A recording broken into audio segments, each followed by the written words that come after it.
women believe that they're a good woman because the world told them if you can cook real good, you clean real good, and you sex me real good, then you must be a good woman. Or maybe because you got some curves in your body and your breasts sit up a little bit perkier, and you know they say your body T and your face card don't decline, you believe you're a good woman. But let me tell you something, baby. Being a good woman does not get built from the outer appearances. Does not get built from how you physically fix yourself up before you walk out that house in the morning. Being a good woman stems from here. This is why a lot of women are lacking, because they think that it's on the outer appearance. Nah, baby. Because even if you know how to cook real good, clean real good, and you look good, you're just good at performing. But true femininity requires embodiment that a lot of women are not willing to do. They're not willing to embody true femininity. And let me tell you something that's going to take it even a step further. They're not willing to embody, or they don't even know how to embody true femininity that's not attached to patriarchy. And what does that mean, Brie? They don't know how to embody femininity without attaching their femininity to a man. They don't know the value of a good woman if they don't know how to attach it to how they can perform well for a man. They don't know how to detach it from that. And this is not a video of telling you that you don't deserve men in your life, or you don't deserve marriage, or you don't deserve to be someone's wife. I'm not saying that. But you got to understand the power of true femininity without attaching it to a man. You got to know the power of embodying femininity without trying to perform it, because those are two different things. Anybody can get dressed up and I learn how to cook real good, learn how to clean real good, learn how to keep their bodies see, and be a good girl always, never come outside of the corners, never show their quirky or their weird personality or their goofy personality, because I want to make it seem like I'm mysterious and I'm always perfect for a man. That's performing. You got to step outside of that box of performance to actually embody femininity, because true femininity is also multidimensional. It's not always, yes, I talk like this. Sometimes you got to sit up and change your tone, baby, because now they're taking you for a joke. Sometimes you got to be assertive. You get what I'm saying? And what they don't really want to tell you, sometimes you got to lead. Oh, women are supposed to lead. So what do you call women that are teachers? They still have leadership positions. Sometimes your assignment requires you to be a leader. A lot of women don't want to hear that because they just want to perform. They just want to dance. They don't actually want to hear the truth. I know more absolutely drop-dead gorgeous women who are unwed, single, than I know women who are mediocre looking, body is okay, but they are married, taken care of, and got a whole husband and a family. Let's keep it real, Lisa. That's the truth. You got more mediocre women who are married than drop-dead gorgeous fine women. That's so true. Why? Couple things. A lot of times when a woman is aesthetically absolutely drop-dead gorgeous and well put together, that means she had to do less work where? Internally. Oh, interesting. A lot of times when women are maybe haven't always been the most beautiful one in the room, the most attractive one, they've had to do more work where? Internally. Yeah. Because they have to figure out, well, if my value isn't here, then I got to have value somewhere. What do I have to offer? And when we're talking about choosing a mate and a mother of your child and a partner and a life long forever, am I choosing someone who at some point the exterior is going to deteriorate? Or do I choose someone whose substance is going to outlive everything externally? And I find that in my field. Gorgeous women. The most that they get, not all the time, but a lot of the time, is a baby. And a man who doesn't even want to be with their mother child. Very sad. Most men just want 4 things from a woman. Number 1, loyalty. I need your undying support. Like, I don't ever want to have to question who team you on, whose side you on. I need you right here. Like, regardless of what's going on, I need you to have my back the way I got yours. Loyalty, I should never have to question that. Number 2, consistent sex. Consistent sex. Don't give me a whole bunch of sex before we get into the relationship. Then we get into the relationship, you want to hit the brakes. You want to hit the pause. No. Don't advertise what you can't sustain. Consistent sex is very important. Number 3, peace. Like, we need peace from you. We dealing with a lot out there in the world every day. It's chaotic. We making hard decisions. We problem solving 24/7, even problems that you don't even see, because we taking care of them before they even become a big issue. When we get home and we get to our woman, we need that calm. We need that femininity. We need that relaxing. We need that nurturing. We need that just, like, create a peaceful environment for your man. Number 4, gratitude. That man out there working hard every day. Everything you ask for, he give it to you. You need something done, he get it done. The only thing that man want to know is that all that work he doing is not going unappreciated. That you thankful. That you grateful for him. That's it. I mean, it's as simple as, hey, baby, I just want to say thank you. I know how hard you're going out there and working for us. I know how, everything you got to deal with, everything you got to juggle to make this household run the way it run, and I appreciate you for that. Yo, I'm telling you, like, a woman that's soft is way more masculine than a masculine woman. What do you think has caused women to be so masculine in this day and age? Because they're, especially in our community. A lot of times, somebody not there to defend them, defend for them, be in a corner. That's literally where it stemmed from. I could just, when you talk like that a lot, it was nobody there to defend your opinion. You know what I'm saying? Or you seen people over and over fuck up doing the other things, so it made you even be stronger opinionized on that. Like, I don't know, but when you with a man, you just goddamn, it's over. You're softer. Man, you're a woman. Like, y'all was just naturally soft beings. It's like, true. Yo, I'm telling you, like, a woman that's soft is way more masculine than a masculine woman. I agree. Because it's not control. Like, it's flow. Yo, man, the worst woman. Oh my God, the best woman is the soft-spoken one. Like, the best. You hear this all the time, where you see women say, "I know a bunch of good women," and then you hear some of the same women or some other women say, "All men are bad. All these men are bad." And I know a bunch of good women, and women are not great judges of character. I mean, even when you hear them talk about or describe the ideal guy that they want, you hear money, you hear trips, you hear the love language need to be given. You hear he need to take out the trash, he need to change my oil, he'll need to buy this and do this for me and my kids, or he'll need to pay all the bills. I'm not going 50-50. Not once do you hear them saying that he needs to make an honest living, he need to be legit, he needs to be, loving and caring, and, he needs to be, punctual. He needs to be a man of his word. He need to be a good role model for when we have children. He needs to be, have good, qualities to be a good, a father figure. Nothing like, you don't hear none of that. It's about money, trips with most of these modern women, what you can buy me, how you can toss my salad in the bed, shit like that. Hit the link in the description, join the Patreon. So it's not nothing of, they don't really talk about character. So for them to be like, well, all my female friends are good bitches or they good women. And if you really just sit there and listen to them when they talk about their friends, about, how she missed my birthday party, or how she cheated on Ken, or, she let two niggas run her when we went to Houston, or she always be in niggas' faces, or, she got caught stealing at the beauty supply, or she owe me some money, or they always falling out. That already lets you know what type of character it is. Or we went to my birthday dinner and she ain't had no money, I had to pay for her. Or she got to talking about splitting the bill and she didn't want to do this, or, shit like that. Just listen to the way women, like, really, in honesty, just shut the fuck up. My bitches good bitches. But listen to when they talk about, when they gossip about their girls, the same way they, the same way your girl or girls you deal with or tell another bitch about you. You know what I'm saying? She'll tell another chick about what y'all got going on. And she tell all the girls group, she tell her boyfriend everything about y'all.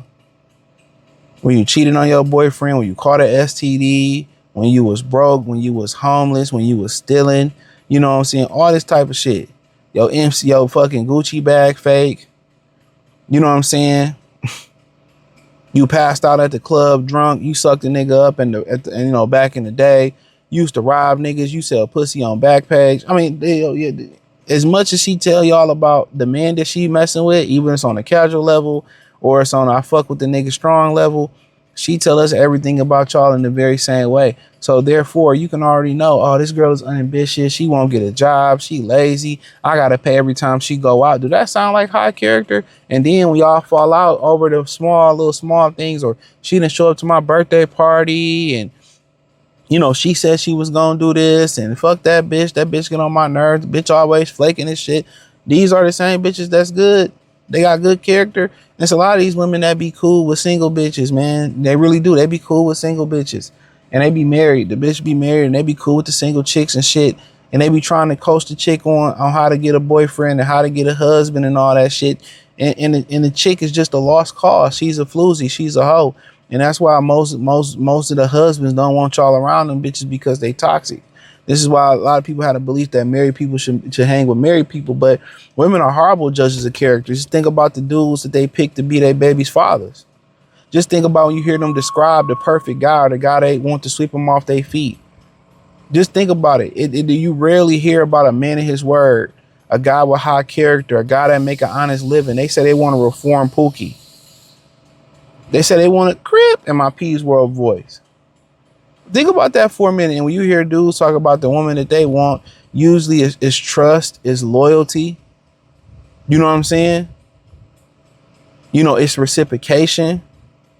Then you might get into a nigga say, I want ass titties, or I want natural hair. I like a woman with natural hair, whatever like that. But at the essence of stuff, when a dude is really looking for a wife and all that type of shit, you talking about character, you know, not showing her tatas, how reserved she dressed. You know, she care about him. She look out for him. And then most of the stuff that a dude is asking for a woman, it has nothing to do with finance. It has nothing to do with finances. It has zero to do with finances. Zero. It has zero to do with chili. You just hear somebody that reciprocate, somebody respect me, you know, someone with a good attitude, you know, somebody that follow my leadership, that submits to me, and, you know, that hear me out, that care about me, that look out for me. I could trust that my kids can grow up and be proud of her mother. My daughters could walk in those same footsteps. That's what most guys talk about when you talking about women. You know what I'm saying? Not being disrespectful, not having a foul mouth. The total opposites when you start talking about, when you hear what women talk about wanting a husband and what men wanting a wife. Total opposites. Most of the things that men ask for women on a wife level is usually non-financial. It's usually abstract, something that you can't even touch. So I think people got to really realize that, man. But women can't judge no character, man. This is why they used to have a man of the patriarchy, the man in the house, pick the husband.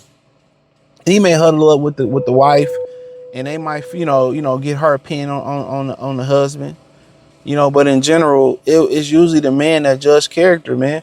Like you said before, like if she got a brother or a father, and they fuck, and they deem you okay to be with, that's the biggest sign of respect, because they know other men know how to judge other men's character, because we're logical and we're honest about other guys' character. We know the niggas are, and women might be like, we all be having homeboys that be trying to fuck y'all bitches around or ain't shit.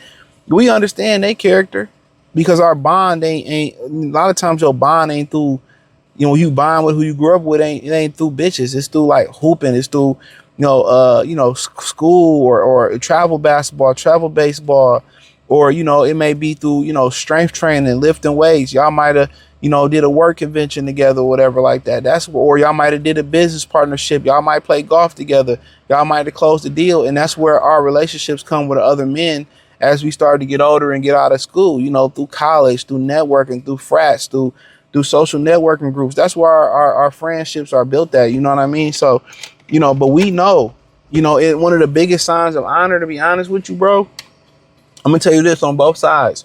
One of the biggest signs of honor is when her brother or her father give you the stamp of approval to be with her. I done had, multiple dudes be like, hey man, you should date my sister that I was just cool with. But most of the times you will see, the reality of it is, most of the times a dude that hate for you to date his sister, because maybe he know what type of nigga you is or type of dude you is. And on the other standpoint of view, a lot of times with these teenage girls, when a woman that you with, when her family likes the guy, especially when they're young, they tend to revolt against that guy. Real talk. They choose, oh, y'all like him. It's a turnoff. It's a turnoff a lot of the times. But men are the ones that usually picks the woman for the man, or the man or the woman picks the woman for, or both pick the woman for the man and the man for woman. The patriarchy is, the man has a lot of influence over that, when,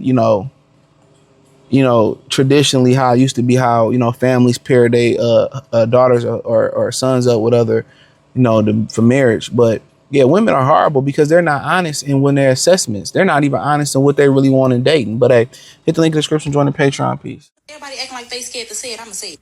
I couldn't work at a prison. I'll be all back there in the cell with the men. Especially the fine ones. What you in here for, boo? For real, you did all that? And they locked you up for it? So what you want me to sneak you in, an Xbox or an iPhone? Girl, I have an Xbox all in my ass trying to get it through there. This is why I don't buy the we're tired of the Pookies and Ray Rays conversation, because no, y'all not. A lot of women love the men that are in prison. A lot of women love the street guys. Y'all love it. So when y'all get into this conversation saying we tired of it, no, y'all not. You're not tired of it. There's women who come out and say we only want those type of men.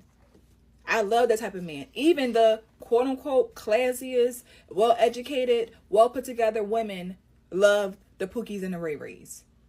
So I'm overhearing all about all the men are in prison. We don't want them. Yes, y'all do. Yes, y'all do. And even making jokes about it, if she is trying to be funny, the comments were like, yes, girl, it'd be hard. I wouldn't be able to keep my composure. I wouldn't be able to keep myself together. So y'all don't want the good men. Women really don't want the good guy. Y'all don't. Y'all love the bad boys who treat y'all like y'all not worth anything, that dog walk you, and y'all complain, but that's what y'all want. The good guys always finish last because y'all don't want them. Y'all want the bad boy who gonna dog walk you. That's just what it is. There are 5 needs between a man and a woman. 10, actually. The top 5 needs for a man is he has a need for an attractive spouse, what's attractive to him. Mm-hmm. He has a need for sexual fulfillment. He has a need to be respected and honored. He has a need for recreational companionship. Okay. Let me watch the game or watch the game with me. Yes. And the 5th one is he has a need for usually domestic support. There's some men that kind of want their wives to take care of the home. Yes. Woman, she has 5 needs. She has a need for her husband to be honest and open with her at all times. She has a need to communicate. She has a need for affection. She has a need for, I can't remember what it's called, but if you are a good father, it meets a need in your wife. Yeah. And the 5th one is she needs security. So guess what I do? What I do is I teach them what the word says about how a man is supposed to carry himself, how a woman is supposed to carry himself. And so that's the love part. Now here's the like part. The like part is what you need in order to be happy. What destroys a lot of marriages is not lack of love, it's the lack of likes. Wait, what? What destroys most marriages, you know that there are couples that they don't like each other, but they stay together and they still love each other, but they can't stand each other. Yep. What destroys most marriages is you won't stop doing what I don't like. For example, I love my wife, but I don't like the way she dresses. I love my wife, but she will not work out and get in shape for me. I love my wife, but I can't stand the raggedy way in which she talks to me. So a lot of times it's the likes that are destroying the marriage, but you stay there because you actually love the individual.